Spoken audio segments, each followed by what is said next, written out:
Elle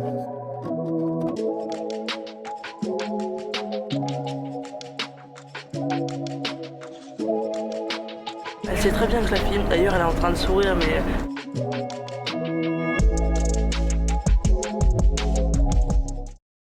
Hey, j'espère que vous allez bien et aujourd'hui on se retrouve dans une toute nouvelle vidéo que j'ai intitulée Comment se construire une culture cinématographique en 10 étapes.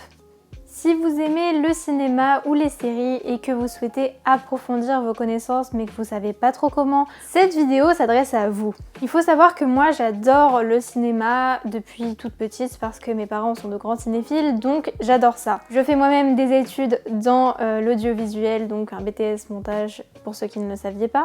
Et forcément, ça demande une certaine culture cinématographique. Mais c'est pas toujours évident de savoir comment s'y prendre pour en apprendre plus.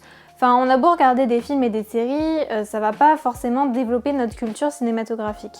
Du coup, je me suis dit que ça pourrait être intéressant de vous faire cette vidéo parce que les 10 conseils que je vais vous donner dans cette vidéo, c'est des conseils que j'applique moi-même au quotidien. Et aujourd'hui, avec tous les merveilleux outils que nous procure Internet, il y a moyen de arriver à se faire une culture cinématographique assez facilement, sans trop se prendre la tête. Donc bah écoutez, c'est parti! Première étape, voir des films. Oui, ça paraît un peu bête dit comme ça, mais évidemment c'est la base de toute culture cinématographique. Il faut voir des films. Faut surtout pas hésiter à découvrir de nouvelles choses. Moi, il y a un truc que mon père fait à chaque fois qu'on regarde un film. On lance un film et je lui demande ça parle de quoi et il me dit tu verras. Ça c'est sa grande phrase, mais en fait c'est hyper utile parce que ça m'a appris à travers les années à pas trop avoir d'a priori ou de préjugés sur les films. Il y en a certains quand même pour lesquels j'en ai, mais disons que je vais assez facilement regarder un film comme ça et sans vraiment savoir des fois de quoi ça parle et puis me faire mon propre avis en fait. Il faut en voir le plus possible, il faut voir plein d'horizons différents. Je vous conseille aussi de faire des listes de films que vous avez envie de voir. Alors je vous conseille aussi d'aller voir sur internet, il y a le site Sens Critique qui fait beaucoup de top 100 de films par catégorie. Ça regroupe quand même la plupart des films importants à voir dans sa vie quoi.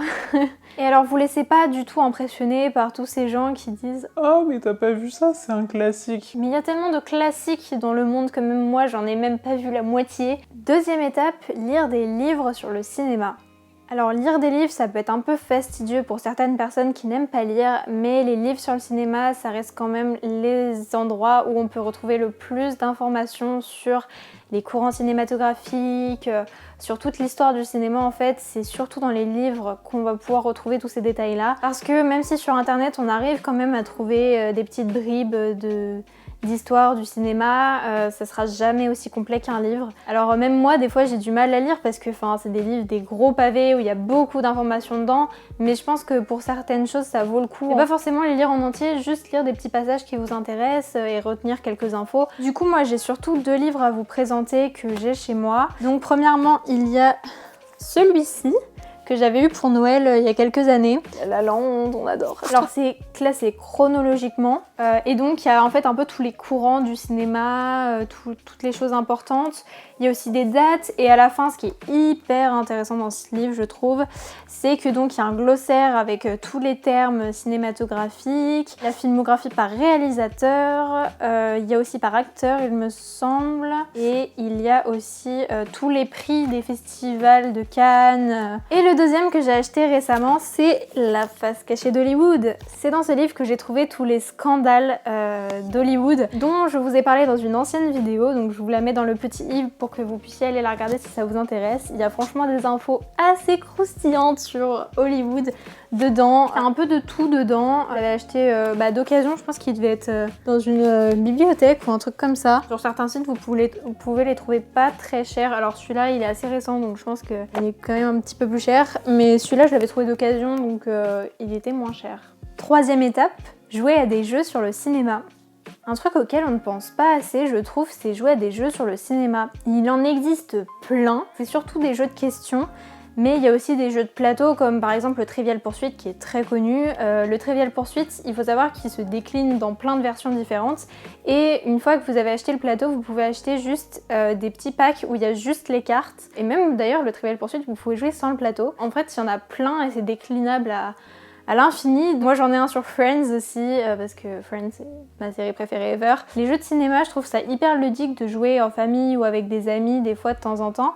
Même tout seul, des fois juste se prendre des cartes et se tester en mode vous lisez une question, ah bah tiens je me demande, t'essayes de trouver la réponse, puis tu regardes la réponse, après tu vas faire tes recherches, enfin ça peut se jouer autant tout seul qu'à plusieurs. Alors après bon tout seul c'est moins fun, hein, on va pas se mentir, mais c'est quand même cool pour se tester. Du coup chez nous on en a plusieurs des jeux de cinéma, notamment Rokirama, donc ça c'est un jeu assez cool, c'est des petites cartes avec des questions par thème de film. Et aussi un jeu vraiment génial mais qui date d'il y a pas mal d'années maintenant, je sais pas s'il existe toujours, j'ai pas cherché sur internet, mais franchement si vous arrivez à le trouver même d'occasion ce jeu, mais c'est une pépite. Ça s'appelle Zenith et en fait c'est trop bien parce que c'est un jeu de plateau, mais en fait il y a un DVD, par rapport à sur quelle case on tombe sur le plateau, en fait on a des extraits de films à passer, enfin il y a plein de petits trucs en fait sur un DVD. 4e étape, s'abonner à mon compte Instagram Studio Jus. Voilà, c'est la petite pub du milieu de vidéo. Non mais sans rire, en fait sur mon compte Instagram j'avais très envie de faire des templates pour justement parler un peu plus de cinéma plus facilement que sur YouTube, parce que bon, tourner une vidéo YouTube ça demande du temps, tout ça. J'adore parler avec vous en message privé, des débats sur des films. Quand je poste des stories, des fois il y a des gens qui viennent en privé et après on a des débats sur des films et je trouve ça trop bien. Donc franchement, si vous avez envie de parler de certains films avec moi, séries, de tout et n'importe quoi, venez me parler en privé sur Instagram. Je fais des revues cinéma, des revues séries un petit peu plus courtes, sans spoiler évidemment, voilà des films que je vois, que ce soit des films récents ou pas récents. J'ai aussi instauré des petites stories quotidiennes pour montrer les acteurs dont c'est l'anniversaire. Voilà, j'ai créé plein de petites templates comme ça sur le cinéma, allez me suivre. 5e étape, Allociné sera votre bible. Quand vous regardez un film, prenez l'habitude d'aller regarder son réalisateur. C'est un truc hyper important si on veut vraiment se forger une culture cinématographique, parce que quand on connaît pas vraiment le cinéma, on peut surtout se référer aux acteurs parce que c'est eux en fait qu'on voit dans le film, et du coup c'est sûr que c'est plus facile de se référer à un film en se disant ah bah tiens il y a tel acteur que j'aime bien donc je vais bien aimer. C'est une bonne façon aussi de se forger une culture cinématographique, de savoir quel acteur a joué dans quel film, c'est cool. Mais je trouve que si vous voulez vraiment approfondir ça, c'est mieux de connaître son réalisateur. C'est un truc pour lequel j'étais pas du tout habituée à le faire. Enfin franchement, il y a plein de films que j'ai vus, je connaissais pas le réalisateur.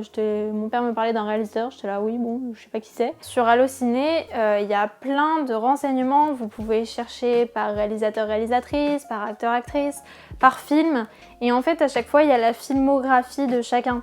Donc par exemple si vous allez chercher un réalisateur, vous pouvez aller voir sa filmographie et voir les autres films qu'il a réalisés. Et c'est là que c'est hyper intéressant parce que vous allez vous rendre compte que en fait tiens tel réalisateur, oh il a fait ça aussi que j'ai bien aimé. Petit à petit en fait en connaissant les réalisateurs, vous allez vous rendre compte que tiens ouais tel réalisateur en fait j'aime bien son travail parce qu'il fait ça.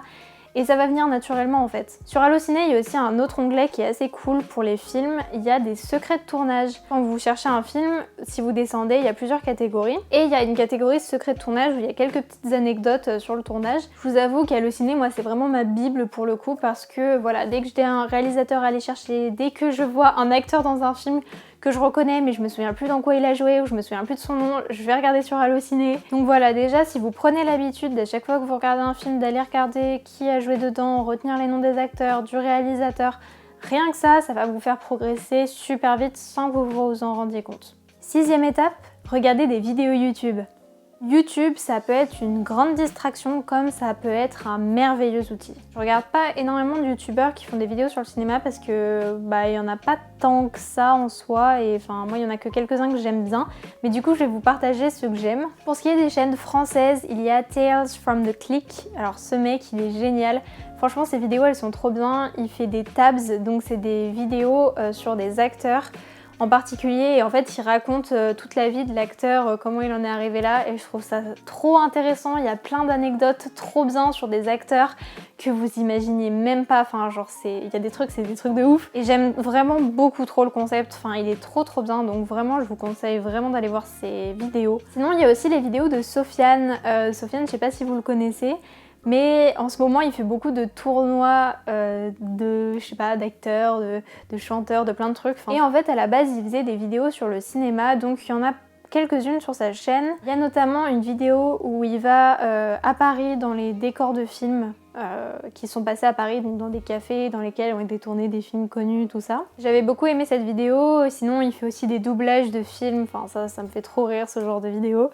Mais bref, il fait pas mal de contenu en rapport avec le cinéma et il y a des vidéos hyper ludiques et hyper intéressantes, même des petites anecdotes. Il a fait une vidéo je crois sur une anecdote sur Hayao Miyazaki, enfin bref, il y a plein de vidéos hyper intéressantes, donc je vous laisse aller regarder. Et sinon j'ai une chaîne en anglais à vous conseiller, c'est A Little Bit of Monica. Cette fille, elle est adorable et en fait elle parle du coup de cinéma, mais d'une façon un peu différente. Par exemple, elle a fait des vidéos où en fait par rapport à votre signe astrologique, elle vous conseille un film à regarder qui correspond en fait, disons plus ou moins à votre comportement par rapport à votre signe. Enfin, je sais pas si vous voyez ce que je veux dire. Après, tout le monde ne croit pas en l'astrologie, mais tout ce que je veux dire, c'est que elle fait plein de petites vidéos comme ça en fait par rapport à du coup votre signe astrologique ou par rapport à, je sais plus comment ça s'appelle, ce test de personnalité, mais c'est le test des 16 personnalités ou un truc comme ça. Puis du coup en anglais, voilà, si vous voulez vous entraîner en anglais pour votre compréhension, tout ça, c'est un bon moyen aussi de développer